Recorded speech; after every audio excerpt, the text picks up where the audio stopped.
jaws sink deep as the tiger anchors itself to the rhino's massive. Pivoting back, dust spiraling up in thick, choking coils around them.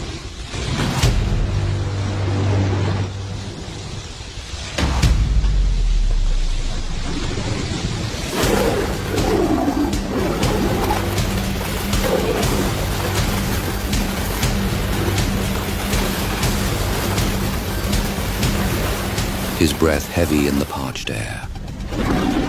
He circles his target with a lethal, calculated grace. Every time the tiger tries to slip to the flank, the rhino swings with him. Two shadows locked together, mirroring movement for movement.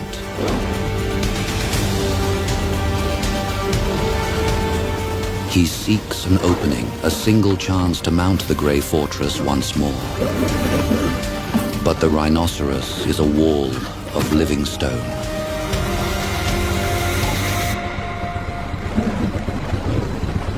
The rhino ensures the predator stays fixed within its field of vision.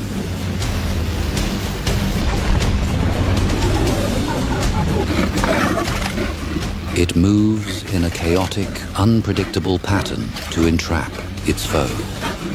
The rhino pivots in place, spinning its bulk to deny the tiger any grip on its back.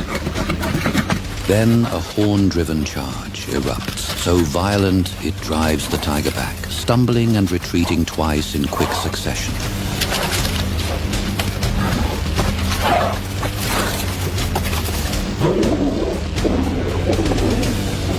A rhino's eyesight isn't its strength. Its smell and hearing are, so it fights like a tank that reads vibration and scent through the dust. The tiger counters, fangs and claws sinking into the thick gray hide. Yet the rhino's skin is loose and incredibly resilient. The tiger's most violent efforts seem to amount to nothing. It appears the immense energy he is investing is entirely in vain. He began this encounter with the supreme confidence of a king. Now he is being humbled by an ancient, unyielding power. The rhinoceros is not confused by the tiger's speed or agility. Each failed lunge bleeding his energy dry.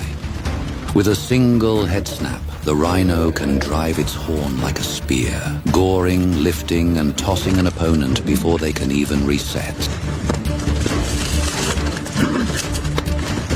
He has dangerously underestimated the titan standing before him.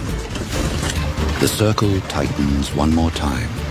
Predator and titan locked in a staring contest where the first hesitation could decide everything.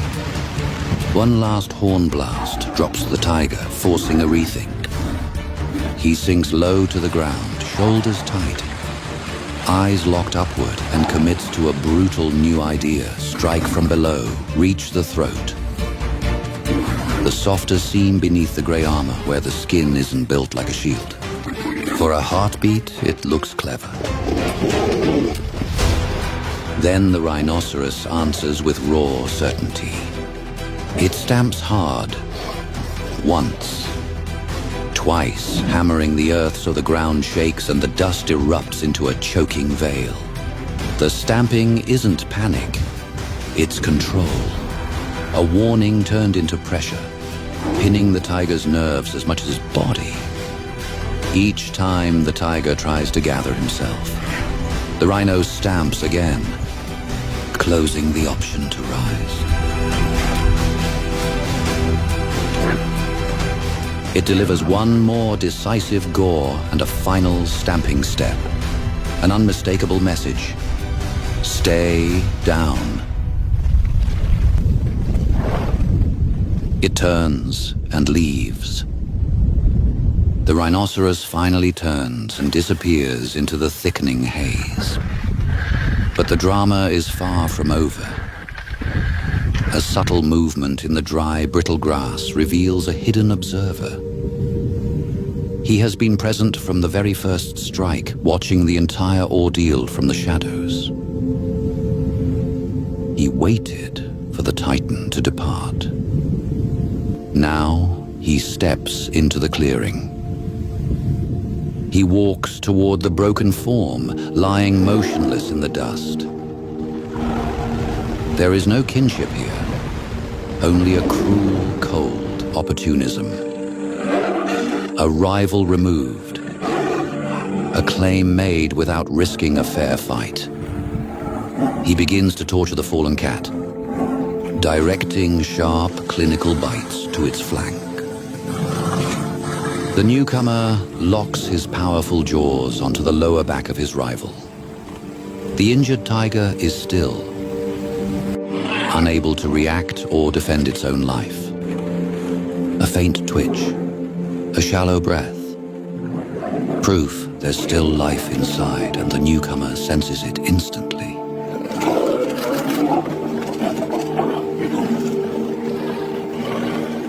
He begins to pull, dragging the heavy weight across the arid ground. He fears the return of the rhinoceros and seeks the cover of the brush. In the seclusion of the thorns, the opportunist settles over the body. He delivers a series of savage, fatal bites to the vulnerable neck. No wasted fury now. Only ruthless efficiency, biting where it ends fastest, refusing to let the fallen cat rise even an inch.